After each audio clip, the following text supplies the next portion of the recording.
mundo viviendo en oscuridad ha visto la gran historia de cómo llegó la luz.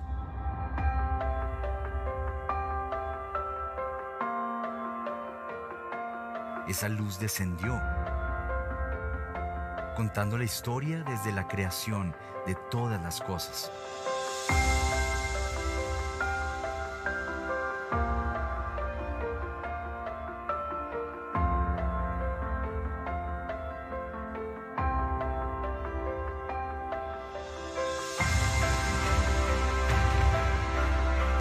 La historia que desde entonces transforma y cambia vidas.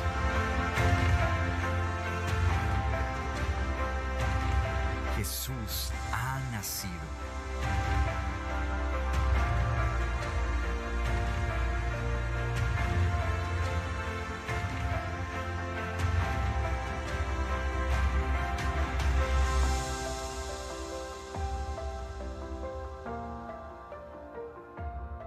La historia que lo cambia todo.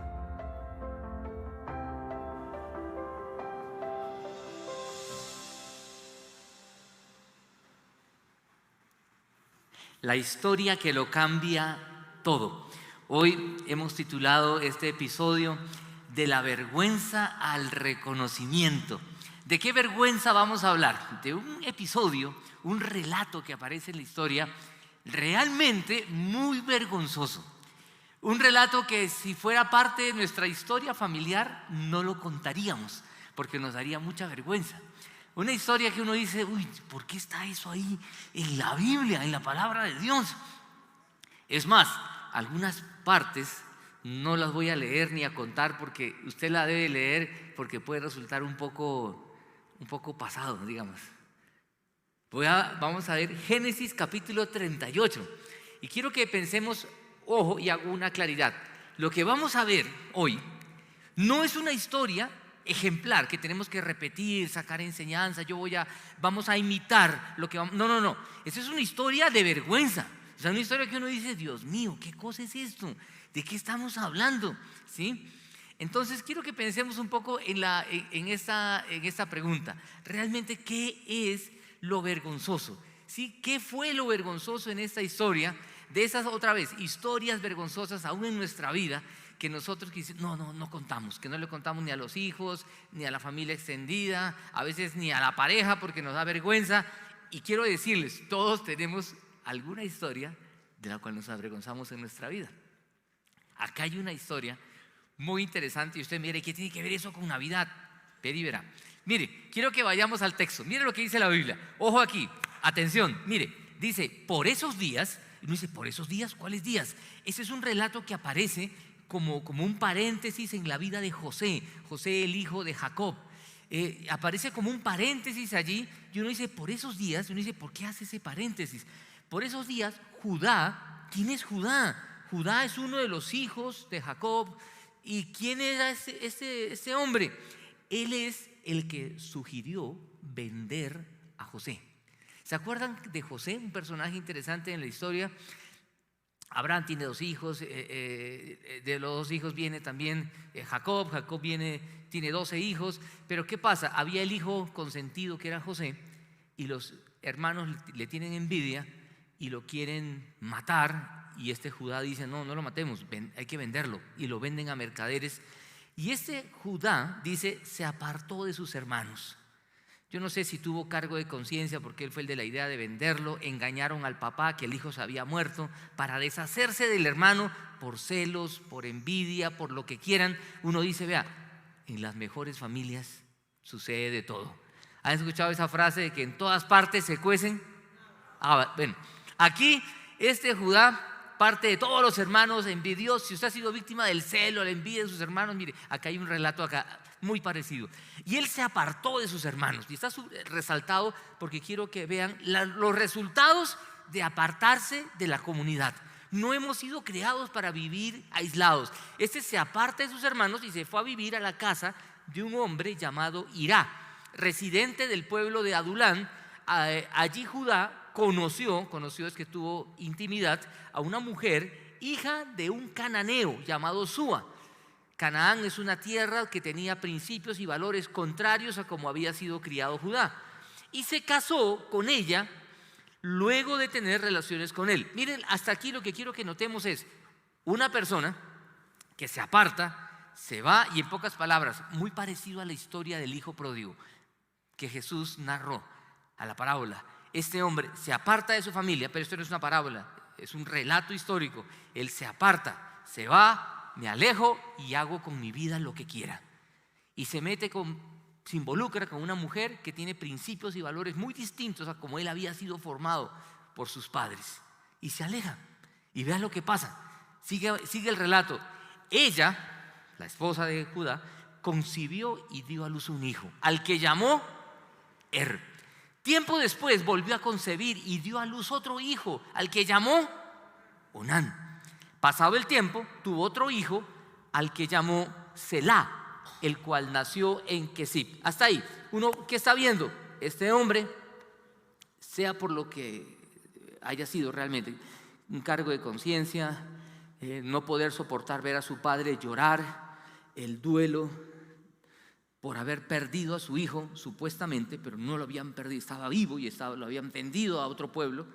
Él huye, escapa, hace con su vida lo que quiere, se casa con una mujer otra vez que tiene valores, principios muy distintos a como él había sido formado, y tiene 3 hijos. Hasta ahí lo que quiero que notemos es una historia con decisiones equivocadas. Si uno se pone a pensar aquí, mire, si este fuera mi abuelo, yo diría, mire, su abuelo en una época se fue de la casa, quiso hacer con su vida lo que quería, se casó por allá, no sé, Dios sabe quién, ¿sí? Tuvo hijos y por allá quedó. Pero mire que la historia no queda ahí. Vea lo que sigue. Quiero que sigamos con atención. Judá consiguió para ¿recuerdan quién era el hijo? Y dice aquí, su hijo mayor, una esposa que se llamaba Tamar. Este nombre que no se nos olvide. Judá consigue esposa para el hijo, o sea, la nuera Tamar. Pero el Señor no le agradó la conducta del primogénito de Judá. ¿Y qué hizo? Le quitó la vida. Miren, hemos hablado aquí de la gracia y hablamos y hablaremos siempre de la gracia de Dios. Qué hermosa es la gracia de Dios. La gracia es la dádiva de Dios inmerecida para con nosotros. Pero lo que quiero que tengamos siempre en cuenta, porque muchas veces la gente convierte la gracia en desgracia. Lo que está diciendo aquí la palabra de Dios es que Dios le quitó, ¿qué? La vida. ¿Y por qué lo hizo? Dice porque no le agradó la conducta de este muchacho. No dice qué exactamente, no dice cuál fue su falta, no dice qué es lo que no le agradó. Lo que quiero que pensemos es que en este relato de decisiones equivocadas, de alguien que huye de su hogar, que escapa, de alguien que había dado la idea que vendieran a su hermano por celos, ahora Dios le quita la vida a su hijo. ¿No les parece triste? O sea, ojo con esto, Dios puede hacer eso también hoy. Y por eso Pablo también en 1 Corintios dice, hablando del pecado en la comunidad, algunos de ustedes están enfermos. Hay enfermedades que son por causa del pecado. Y es más, luego dice, y algunos de ustedes duermen, o sea, se han muerto. Vale decir, lo que quiero que pensemos acá es que con Dios no se juega. Y vean lo que sigue, la historia continúa. Dice, entonces Judá le dijo a Onán, Onán era el segundo hijo. ¿Sabe qué le dijo? En esa época había una ley, una costumbre llamada el levirato. ¿En qué consiste? Que si un hombre moría sin tener hijos, el hijo que le sigue, y si no había hermano, el familiar más cercano, tenía que unirse a esa mujer y darle hijos, y esos hijos eran como si fueran del difunto, porque para una persona era importante tener hijos y tener descendencia, para seguir con la propiedad de la tierra y la productividad de la tierra. Y para una mujer era fundamental ser mamá. Estamos hablando de esa época, ¿sí? Hoy es muy importante para una mujer, hay mujeres que no quieren serlo, pero en aquella época era supremamente clave para una mujer era ser mamá. Y para un hombre, tener hijos. Entonces, cuando una pareja no tenía hijos y el hombre moría, el cuñado, el hermano, tenía que unirse a la mujer, tener hijos, y esos hijos eran como si fueran del mayor. Vale decir, Judá le dijo a Onán, Onán, toma a Tamar y levanta hijos a que ya murió. ¿Sabe lo que dice la Biblia? Dice que Onán tomó por esposa a Tamar. Y ahí hay detalles que usted tiene que leer, ¿sí? Dice que el sinvergüenza en pocas palabras, pensó de manera egoísta: yo le voy a dar hijos a esta mujer, pero no van a ser míos, van a ser de mi hermano. Y ya comienza a maquinar, ¿sí? Si mi hermano no tiene hijos, esa tierra queda libre. No, una serie de cosas. Mire, y tiene que leer lo que el tipo hacía. Pero Dios le desagradó lo que hizo este tipo Onán. Y vea lo que dice después.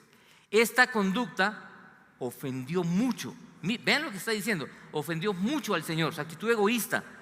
Así que también a él le quitó la vida. Miren, yo no sé cómo usted llega esta mañana, o los que nos están viendo en la transmisión de pronto estaban tristes, deprimidos, vienen, se conectan con la confra y me cuentan una historia de que se muere uno, se muere otro. No, pero y verá, no se desconecte lo que están allá. Acá estamos viendo, y vuelvo y repito, Dios es un Dios de amor, pero Dios también es un Dios de juicio. Por eso también el Nuevo Testamento nos habla de que horrenda cosa es caer en manos del Dios vivo. Creo que vivimos una época donde no hay respeto. ¿Se ha dado cuenta?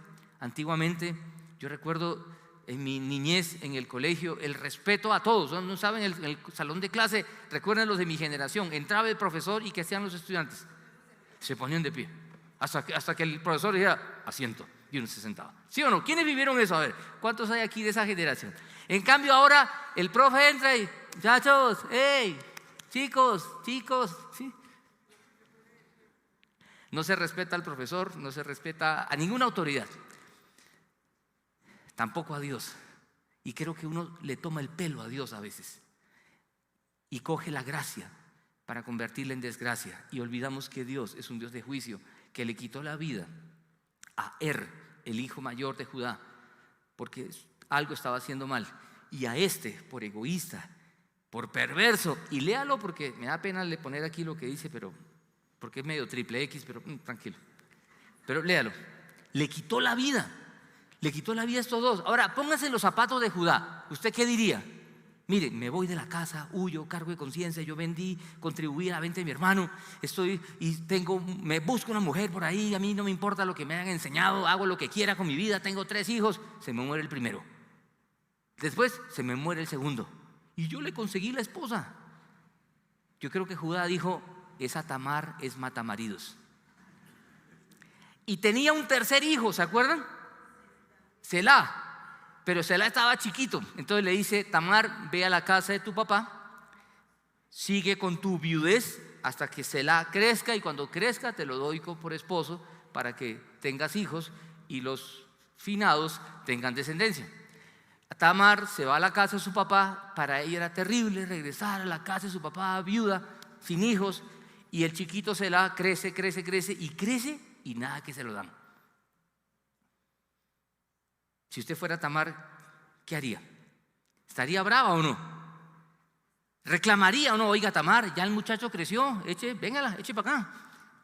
Y Judá, realmente, esto de que era chiquito y quería que crezca, sí era verdad, pero él lo que temía era que Selá también se muriera. Entonces se hace loco Judá, dice: no, yo que siga viudo a esa mujer, porque ya se le han muerto 2, ¿sí? Se me muere el tercer hijo, él queda ya sin hijos, ¿sí? Y terrible otra vez un hombre sin hijos. Pero vea, mire lo que dice el versículo 12. Dice: después de mucho tiempo murió la esposa. Oiga, uno dice, si uno se pone en los zapatos de Judá, bueno, las sandalias de Judá, ¿sí?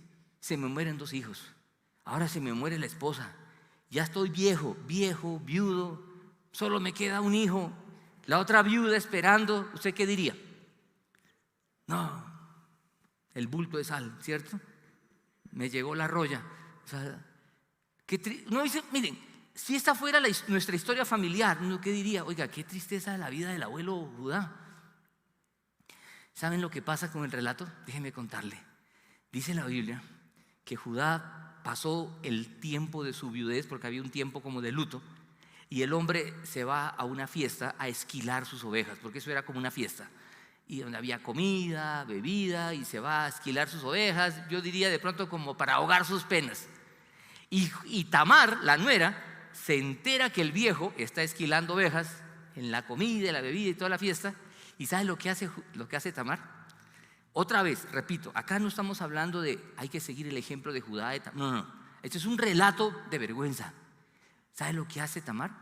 Se quita la ropa de su viudez, se viste de otra manera y se tapa la cara. ¿Sabe qué significaba eso en aquella época? Pasar por prostituta. Y se hace a la puerta del pueblo en donde está el suegro. El suegro sin vergüenza la ve. ¿Y qué cree que hizo? Comenzó a decirle, oiga, venga para acá. Y la otra le sigue el cuento y le dice, ¿qué me vas a dar? Porque la toma por prostituta. Y le dice, te voy a dar un cabrito bien bueno. Y le dice, bueno, pero ¿qué me dejas en garantía? Uno lee esa historia y dice, oiga, pero ¿de qué estamos hablando? Mire, yo quiero que vea lo que dice. ¿Qué prenda quieres que te deje? Le dice Judá. ¿Qué te dejo?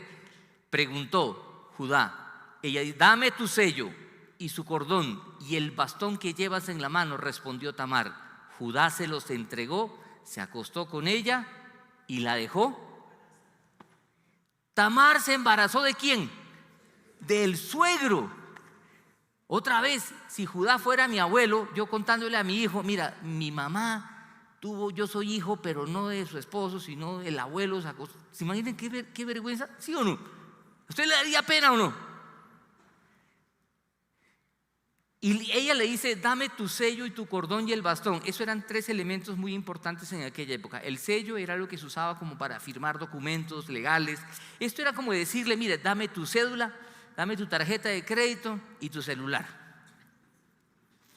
Entonces, Judá llega a su casa y de una necesita esas 3 cosas, porque son 3 cosas fundamentales, ¿cierto? Usted sale de la casa, se olvidó el celular, uy, se me quedó la vida, ¿sí?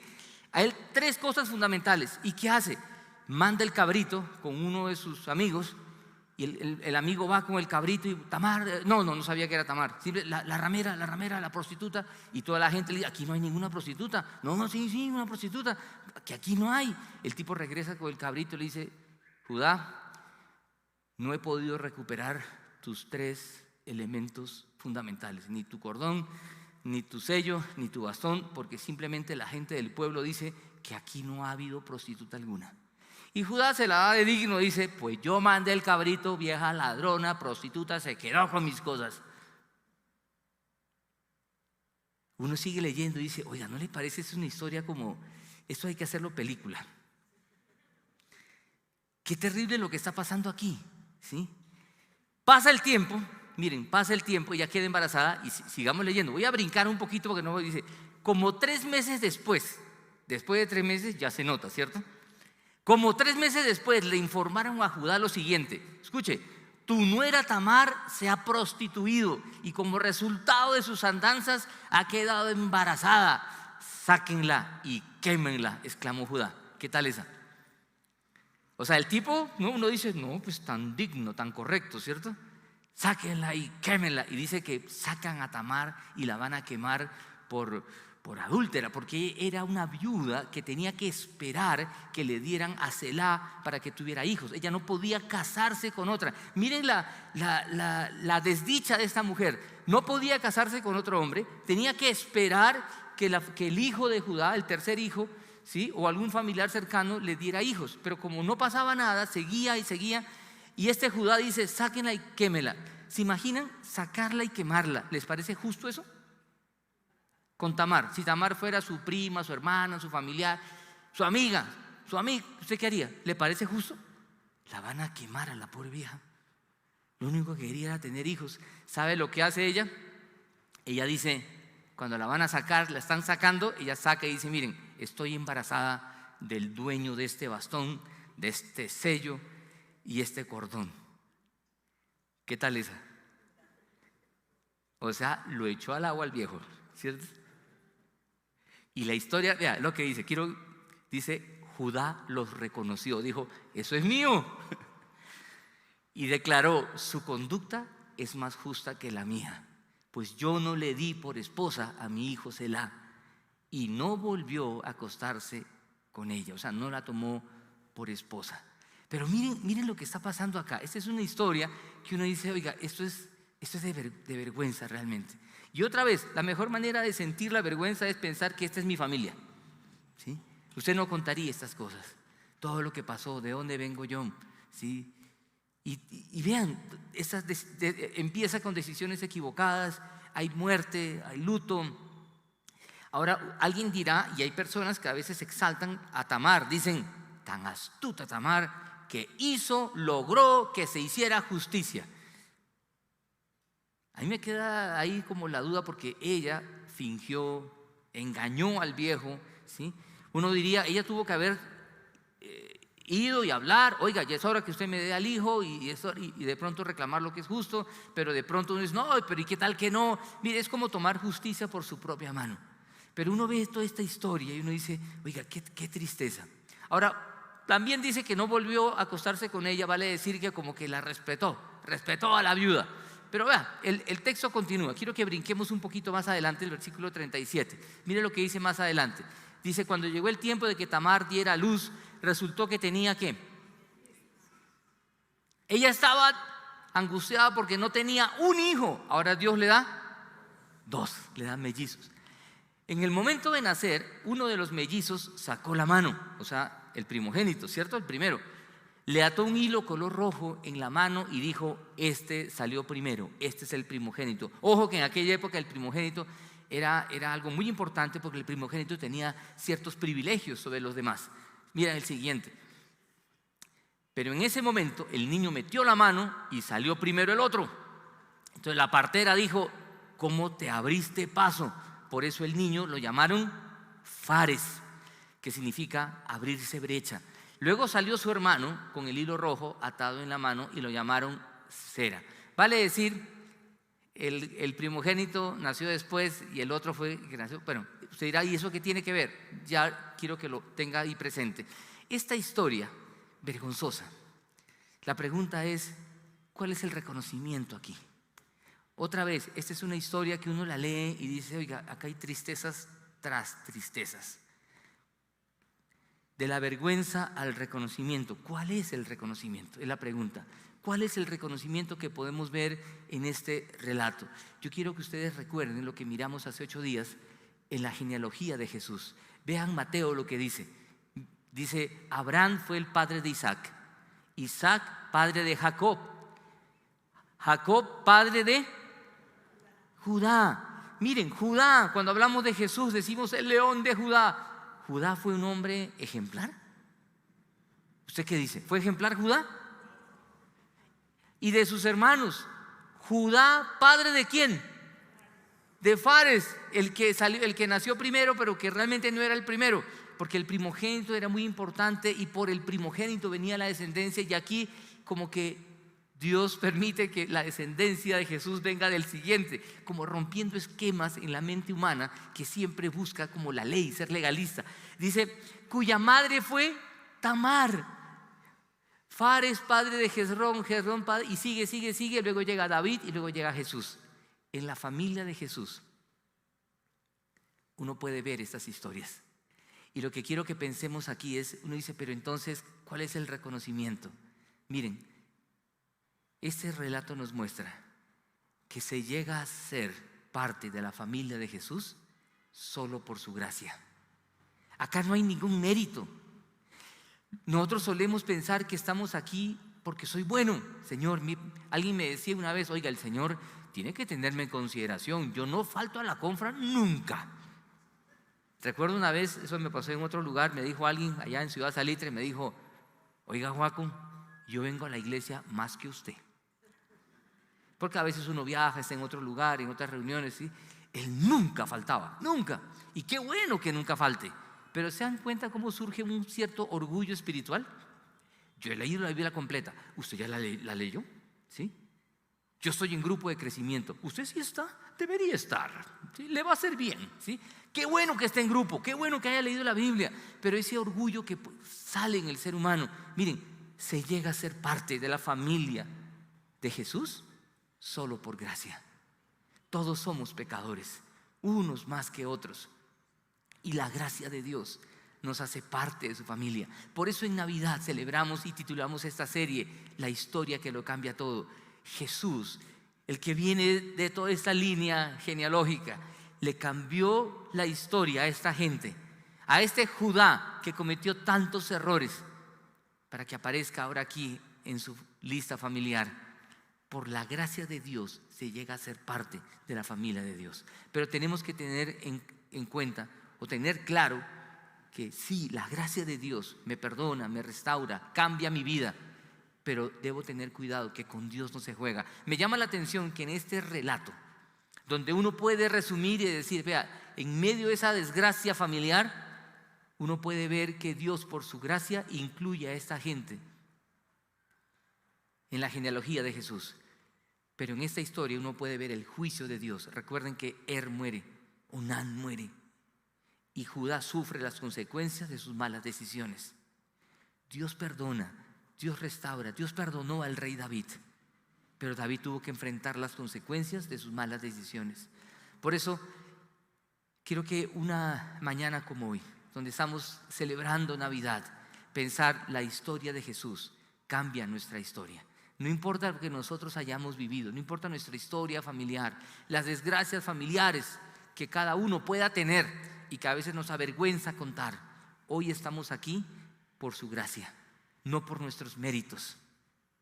Pero que esto nos lleve a tener temor de Dios, que es ese respeto reverente, para no jugar con el Señor, porque con Él no se juega. Y pensar que nuestras desgracias, los momentos difíciles de la vida, escúcheme bien, nos deben dejar lecciones para la posteridad. De lo contrario, la desgracia, el infortunio fue un desperdicio. Hay situaciones difíciles en la vida en las cuales Dios tiene propósitos mayores. Hay una historia, escúcheme bien, hay una historia mayor a nuestra historia. Nuestra historia de vida puede ser parte de una historia mucho mayor. Aquí hay una historia de la salvación que es mucho más grande. Y esta gente, aún a pesar de sus malas decisiones, sus dolores, sus pérdidas, pasaron a formar parte de una historia mayor, la historia de la salvación. Esa es la historia de la cual hoy somos parte y de la cual podemos también ser parte en la vida de otras personas cuando contribuimos a que ellos se acerquen a Jesús. Por eso queremos en la confra que más personas sigan a Jesús. Pero repito, los momentos difíciles de la vida, Dios los convierte en que tengan un propósito trascendente. Miren, cuando José fue vendido, y fue un momento difícil, si uno se pone en el lugar de José, dice: qué triste mi vida, por ser un hijo amado por mi padre, por celos me venden y todo lo que sufrí. José, cuando se encuentra con sus hermanos, va a decir algo que quiero que ustedes vean aquí en pantalla. Miren lo que dice: es verdad que ustedes pensaron hacerme mal, pero Dios, ¿qué hizo? Transformó ese mal en bien para lograr lo que hoy estamos viendo: salvar la vida de mucha gente. ¿Sabe qué es lo precioso de estos relatos? Que uno puede leer nuestros momentos difíciles de la vida. Todos vivimos momentos difíciles. Podemos leerlos, podemos verlos con una perspectiva de eternidad.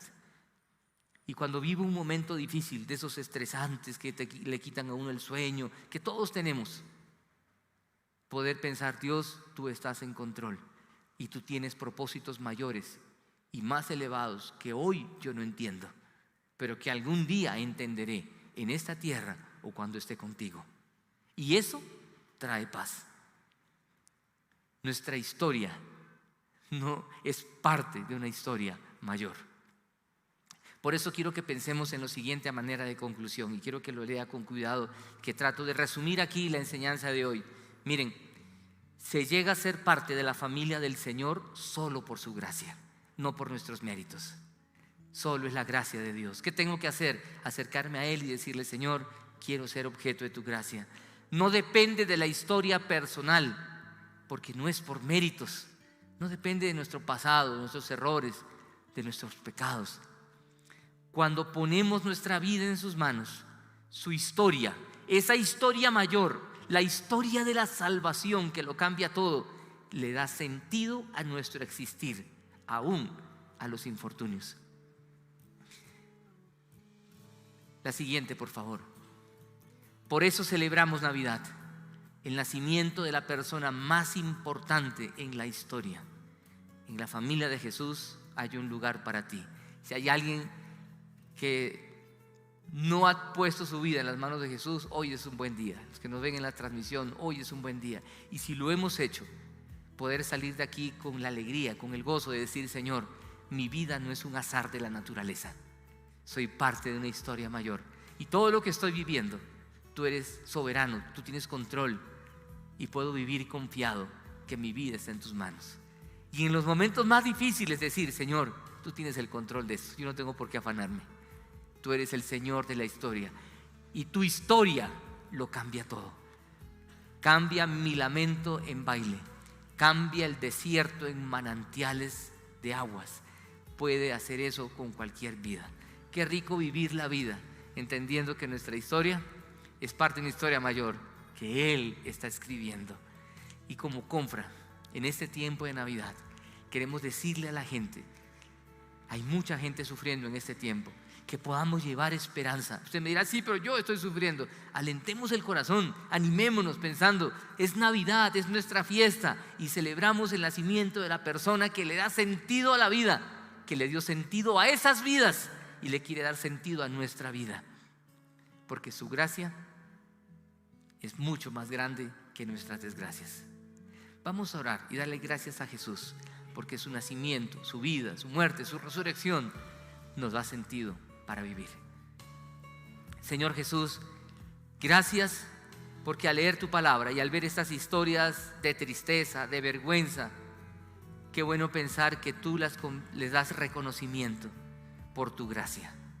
E hiciste que estas personas como Judá y Tamar aparezcan en el árbol genealógico de Jesús, en la familia de Jesús, de nuestro Salvador, la persona más importante en la historia de la humanidad, que dividió la historia en dos.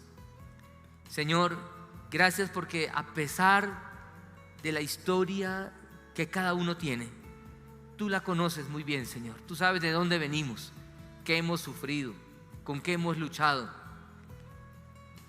nuestros errores, malas decisiones. Señor, no estamos aquí como seres perfectos, estamos aquí como seres caídos, pecadores, pero que venimos a ti arrepentidos a decirte: Señor, límpianos, perdónanos, cambia nuestra vida. Y te agradecemos porque tú eres quien lo cambia todo. Gracias que por tu gracia tenemos el perdón de pecado y la vida eterna. Queremos ser respetuosos, reverentes ante un regalo tan grande y nunca faltarte el respeto, Señor. Queremos siempre vivir de tu mano y decirte gracias porque tu historia lo cambia todo. Bendito seas, Señor. Queremos exaltarte, alabarte y vivir con la alegría de saber que en tus manos estamos. Gloria a tu nombre, bendito Rey, que pronto vienes. Amén y amén.